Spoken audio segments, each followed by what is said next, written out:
कहते हैं कि आदमी जहर से नहीं मरता और टेंशन से मर जाता है। बहुत पुराने समय की बात है। एक बार एक राजा राज्य का भ्रमण कर रहा था। हाथी की सवारी थी। हाथी ताकत के नशे में चूर था। हाथी ने ध्यान नहीं दिया और हाथी की सूंड से एक मस्त मौला फकीर का कटोरा गिर गया। फकीर को बड़ा गुस्सा आया। उसने कहा, रुक मैं बताता हूँ, और हाथी का पूंछ पकड़ लिया।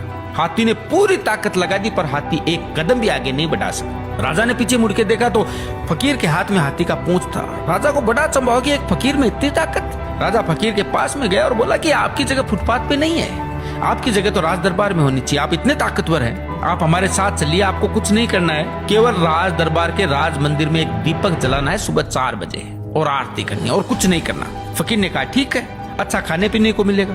थोड़े दिन बीते कि एक दूसरे राज्य का राजा से मिलने आया। राजा ने रोक जमाने के लिए बोल दिया कि हमारे राज्य की सेना और प्रजा की तो बहुत दूर की बात है, हमारे राज्य के तो फकीर भी इतने ताकतवर हैं कि एक बार तो हाथी को पकड़ ले तो हाथी भी एक कदम नहीं बढ़ा सकता। राजा ने कहा, भाई हमें तो दिखाओ तब माने। राजा ने कहा, ठीक है। राजा ने फकीर को बुलाया और कहा, बात का सवाल है, ध्यान रखना, आज अपनी ताकत दिखाओ।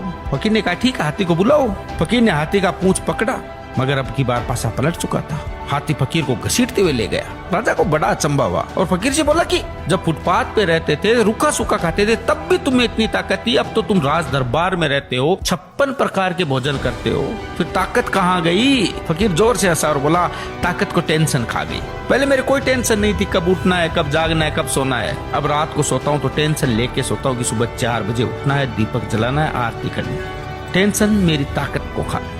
यही हालत आज के समय की है। हम सोते हैं तो हजारों टेंशन लेके सोते हैं जो हजारों बीमारियों को न्योता देती है, जबकि हमें पता है कि टेंशन करने से कुछ नहीं होगा। वही होगा जो भगवान को मंजूर होगा। फिर टेंशन करने का क्या फायदा? आनंद से जिए, मजे करें। जय सिया राम।